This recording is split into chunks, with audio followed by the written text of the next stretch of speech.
Assalamualaikum warahmatullahi wabarakatuh. Halo semuanya.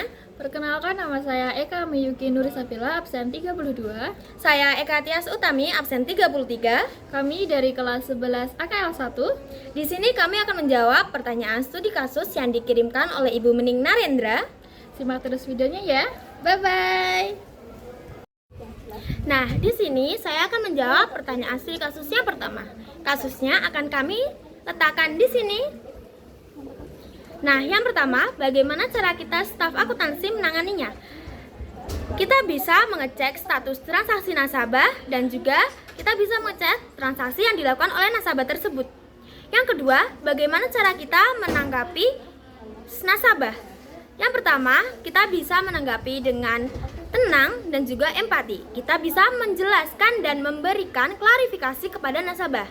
Kita juga bisa memberikan estimasi waktu kepada nasabah akan kasus tersebut. Setelah itu, kita juga bisa memberikan update secara berkala. Nah, solusi jangka panjang yang bisa kita terapkan di perusahaan kita ialah meningkatkan kualitas IT dan juga memberikan latihan kepada customer service dan juga staf akuntansi. Sini saya akan menjawab studi kasus yang kedua. Kasusnya akan saya tampilkan di sini. Soal yang pertama yaitu langkah audit atau klarifikasi data apa yang perlu dilakukan. Yang pertama yaitu periksa dokumen transaksi anggota. Yang kedua yaitu cocokkan catatan manual, data koperasi, dan juga bukti setor. Yang ketiga, libatkan auditor independen jika perlu. Dan yang keempat yaitu buat laporan audit yang jelas untuk anggota. Soal yang kedua yaitu bagaimana pendekatan komunikatif yang seharusnya dilakukan staf untuk menghindari konflik. Yang pertama yaitu dengarkan dengan empati dan juga sabar. Yang kedua yaitu gunakan bahasa yang sopan dan juga jelas. Yang ketiga, ajak diskusi secara terbuka soal data. Dan yang keempat yaitu akui kesalahan bila ada kesalahan dan juga lalu jelaskan solusinya. Soal yang ketiga yaitu evaluasilah sistem pembukuan dan usulkan perbaikan untuk meningkatkan akurasi data simpanan. Yang pertama yaitu ganti sistem ke manual ke digital. Yang kedua yaitu lakukan backup data rutin. Yang ketiga yaitu latih staf agar mahir sistem digital. Dan yang keempat yaitu lakukan audit berkala dan kontrol internal. Nah, saya akan menjawab lagi pertanyaan studi kasus yang ketiga. Kasusnya akan kami letakkan di atas ini. Pertanyaan yang pertama, evaluasi sistem pengelolaan utang perusahaan. Nah, kita bisa memeriksa kelengkapan pencatatan invoice, jadwal pembayaran, dan koordinasi antara bagian keuangan dan juga akuntansi. 2. Menanggapi vendor secara profesional. Kita bisa meminta maaf atas keterlambatan, beri penjelasan yang jelas, dan pastikan jadwal pembayaran yang terbaru. Tegaskan komitmen perusahaan untuk menjaga kerjasama. Yang ketiga, SOP keterlambatan pembayaran invoice. Kita bisa yang pertama cek status invoice segera, yang kedua informasikan vendor alasan dan estimasi pembayaran, dan yang terakhir, yang ketiga, kita bisa update vendor hingga pembayaran selesai. Nah, selanjutnya saya akan menjawab pertanyaan dari SK4. Soal yang pertama yaitu apa peran front office dalam merespon keluhan seperti di atas ini?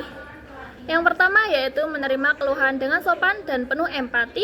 Yang kedua yaitu menenangkan pelanggan dan tidak menyalahkannya. Yang ketiga yaitu mengecek status kiriman dan menjelaskan proses penyelesaiannya. Soal yang kedua yaitu bagaimana teknik komunikasi asertif yang bisa digunakan dalam situasi tersebut. Yang pertama yaitu tetap tenang dan tetap profesional. Yang kedua yaitu gunakan bahasa yang sopan tetapi tetap tegas.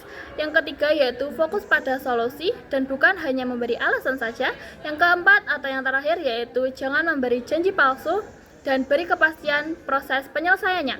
Soal yang ketiga yaitu rancangan format laporan penanganan keluhan untuk kasus keterlambatan pengiriman. Jawabannya akan saya tampilkan di layar. Nah, kita sudah sampai pada studi kasus yang terakhir. Kasusnya akan kami letakkan di sini. Soal yang pertama, analisis akar masalah. Nah, analisis akar masalah bisa dibagi menjadi dua, yaitu secara teknis maupun non-teknis. Yang secara teknis seperti gangguan sistem e-faktur. Dan yang kedua, analisis secara non-teknis seperti kurangnya sosialisasi dan pelayanan yang kurang responsif. Yang kedua yaitu strategi komunikasi.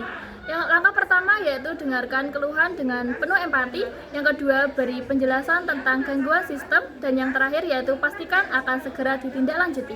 Nah, soal yang ketiga, usulan sistem umpan balik secara digital.